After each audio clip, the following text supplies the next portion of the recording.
I'd like to spend a few minutes talking about perception and bias in leadership. Before I do that, though, I do want to cover what's known as the experiential learning cycle that comes out of experiential learning theory by David and Alice Kolb. And their idea is that experiential learning really affects the way that we think about things.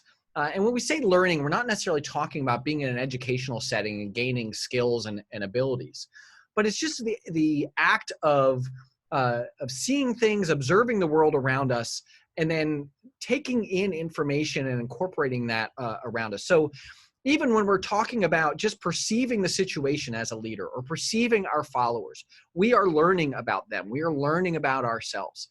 So when we talk about experiential learning here, we're not just talking about the education or training aspects of learning.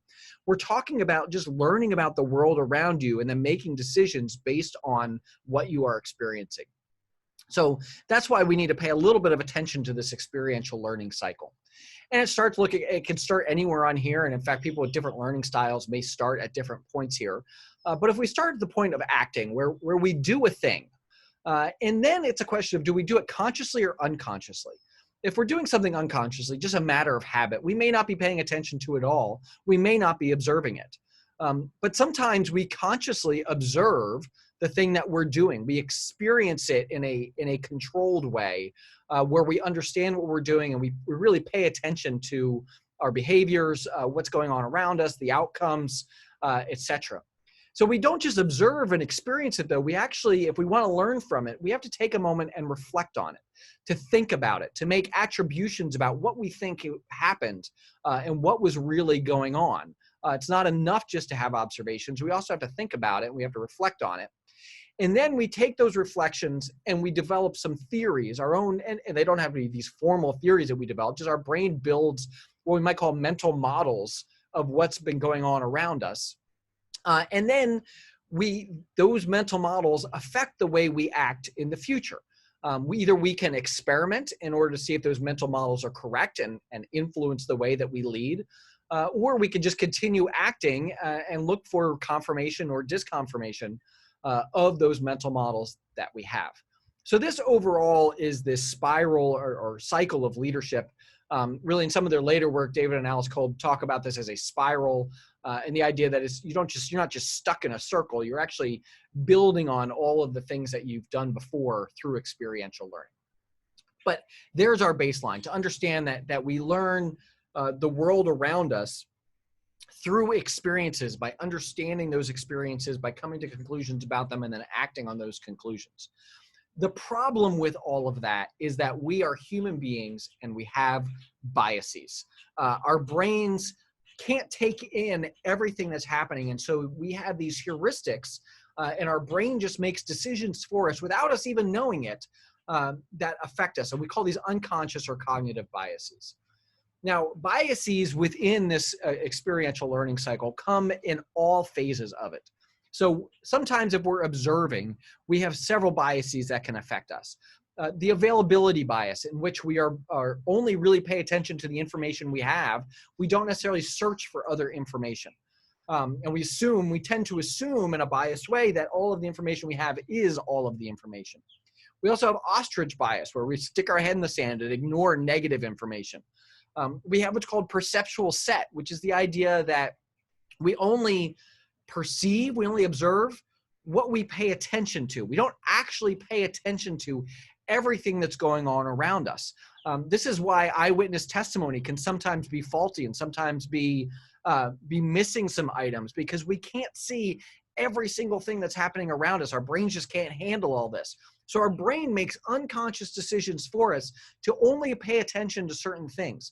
Sometimes that's conscious, sometimes it's unconscious, but it's an important part. This is how magic tricks work, right? The magician or illusionist brings your attention to one aspect, while in fact there is something else going on behind that you're not paying attention to. You might be able to see it even, but you're not really observing it and not perceiving it because you're not paying attention. That's perceptual set. There's also this biological response that comes from what we call the sympathetic nervous system, where when we are stressed, when we are feeling defensive, when we are scared or guilty or whatnot, our body goes into what's called the sympathetic nervous response. We'll learn more about this later in the semester, but one thing to be aware of is that when we enter the sympathetic nervous response, we lose peripheral vision. Our mind and our body actually narrow down what options are available to us and what we can pay attention to and what we can think about. So that's an important thing to be aware of, that's going to affect our ability to observe. But like I said, our biases affect not only our observations, but other things, other parts of the cycle as well. Our ability to reflect about what we've seen have a number of different biases that get in the way to do it objectively. We are not video cameras. We are not completely objective observers and reflectors.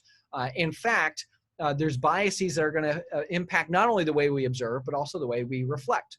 The anchoring bias, where we are biased to really pay more attention to and really reflect more on initial things, our first impressions, and then build off of those. Closely coupled with this is the idea of confirmation bias, in which we pay more attention to and give more credence to reflections that really confirm our previous ideas rather than disconfirm those previous ideas. We also are subject to recency bias, where we're likely to reflect more on things that happened very recently than we are to reflect on things that happened earlier in a particular cycle. And also, frankly, our memories are faulty. Like it or not, our memories are not perfect in any way. Things that we truly believe that we remember often are at odds with the actual facts, and the videotape of it might turn out to be different from what you remember. So all of these things are going to affect our ability to reflect well. Now, when we're thinking, and as we move from reflection to thinking and abstract conceptualization, we're often making attributions. In other words, we're making inferences about why we saw what we saw, why things are happening the way they're happening around us. This is where we're building those mental models. And again, this is going to be conflicted by bias. The fundamental attribution error, and look, in psychology, there's not a lot of things that we call fundamental. So we know this is a really important one. This fundamental attribution error, together with the self-serving bias, has this effect. When you make a mistake, I tend to blame you. This is the fundamental attribution error. I tend to think of it as a flaw in your personality or in something that you did. On the other hand, when I make a mistake or I make a bad decision, I tend to give it more credence to the situational influences. In other words, it wasn't my fault. It was the effects of the situation on me. But when you mess up, it's your fault. It's some flaw in your character and your abilities. These are the self-serving bias and the fundamental attribution error. We also have the self-enhancing bias, in which we always believe that our contribution really counts for more than it actually does. If we think about who contributed more to a project, rarely does it add up to 100%, because everyone always thinks that their contribution was greater than it really was. It might not have been greater than everybody else's, but it certainly was greater than it actually was. Another thing that can affect us here is the Dunning-Kruger Effect. And this is the idea of overconfidence, where our actual abilities are usually not quite as good as our belief in our own abilities. And look, this is an important thing, to be confident in ourselves and to allow that confidence to really affect how we behave. But we can also be overconfident. That can really affect our attributions and our mental models of what's going on around us.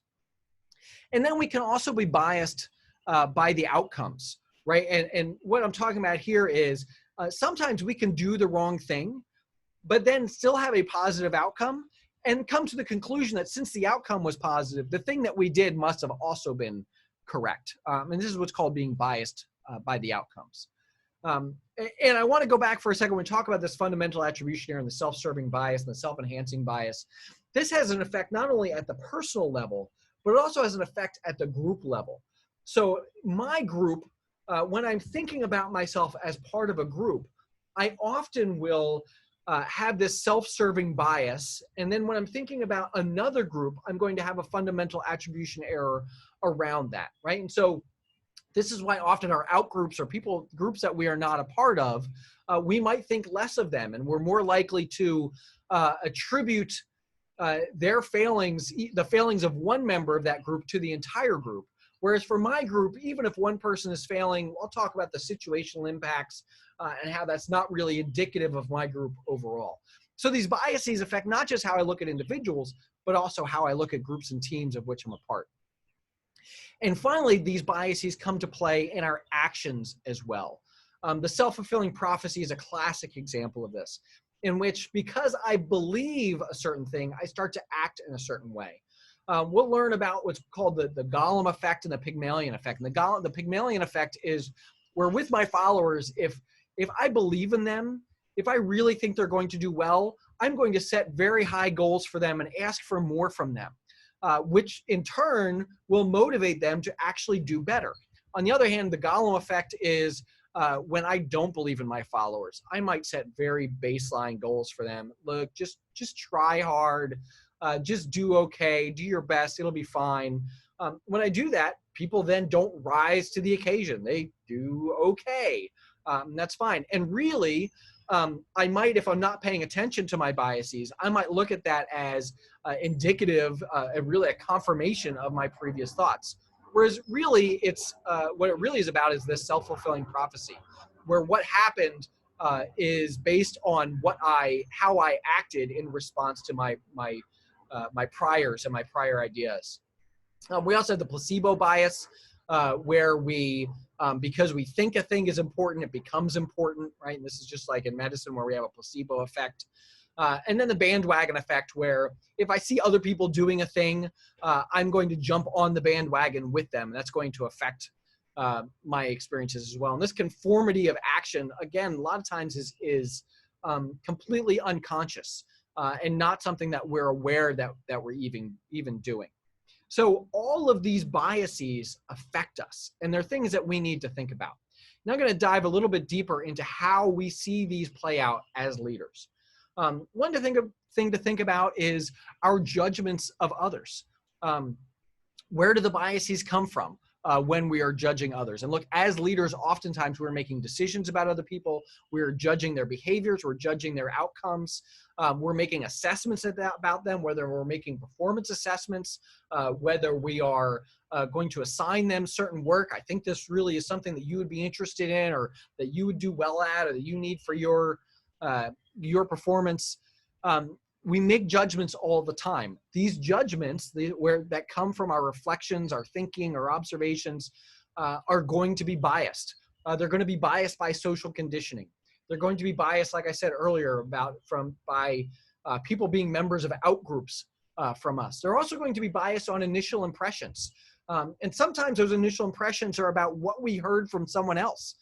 When someone tells us about a person, that becomes an initial impression. And then when we meet them, a lot of times we are, through confirmation bias and ostrich bias and whatever else, we are oftentimes just building and anchoring off of that initial impression. So biases come from a number of places. The effects of these biases that we have on leaders affects how we act with people. It affects what assignments and delegation that we give to people. It affects how we mentor, who we decide to mentor and coach, and how we determine that we are going to mentor and coach them. It affects who we give the benefit of the doubt to. It affects what we call the halo effect or the horns effect, where just because we like someone or because they do well in one area, that we give them credit for doing well in other areas where they're maybe not doing as well. And again, this all affects how we appraise someone's performance at the end of a performance appraisal period. Now, that's about how we make judgments of other people. What are the effects of how we make judgments of ourselves? Well, again, we get these biases that result from these self-enhancement and overconfidence and confirmation bias that we must be right. The effect on us is a lot of times we lack critical thinking because we're convinced of our own rightness. We might trust our gut, which oftentimes leads us to failure. And why? Because our gut hasn't failed us before. Well, that's outcome bias for you. And so we might trust our gut instead of actually paying attention to what's going on around us. We are often, in this case, failing to consider alternatives, failing to pay attention to what could go wrong, what's potentially not bearing out in terms of our desires and our actions. It causes us to fail to plan well because we are overconfident. We just assume things are going to go okay, and then we're not paying attention and things start to fall off the tracks, and we don't even notice until it's too late, where we miss those warnings about things going badly. The other thing it does is it causes us to favor in-groups unconsciously. So we have these biases that play out in how we judge others, and the effects that we have in our relationship with others, especially as a leader, and then also in how we judge ourselves and our own actions. Well, I've painted this picture for you of all of these unconscious biases that we can't really do a lot about, and how they negatively impact our ability to lead. Well, we can guard against this. And look, it's not easy. It's something that you have to consciously do. And we can do this through critical thinking and by enlisting the help in others. The first thing I would say here is it's really important to pause, to take a moment, to grab the big picture. Sometimes as leaders, we get so focused on what we're doing that we forget to stand back and take a systems look and be intentional about what it is that we'd like to do. So it's really important to pause. And in that pause, to ask questions. This is really important. And then when we're asking questions, to focus on data, not just our guts or instincts about a thing. We want to notice the particulars, not just the pattern, because when we notice the pattern, that's really where the biases come in. So we need to drill down on the particulars so that we understand exactly what's going on. We want to focus on behaviors, not on personality. What we really can't do is read minds. So I can't actually know what your personality is. But what I can do is pay attention to your behaviors in order to understand what that's all about. We want to establish a priori judgments about what we're going to do. So in this case, we want to set out, so a great example, this is a fit rep or eval system that lays out what we expect of people, that then we can judge people against that a priori or before the sense standard, instead of just saying, well, you know, she's really good, so I'm going to mark her high. We have this a priori set of standards that we do. And then the other thing that we can do is get help. Look for outside opinions. Look for a devil's advocate. Assign someone to do critical thinking in the group.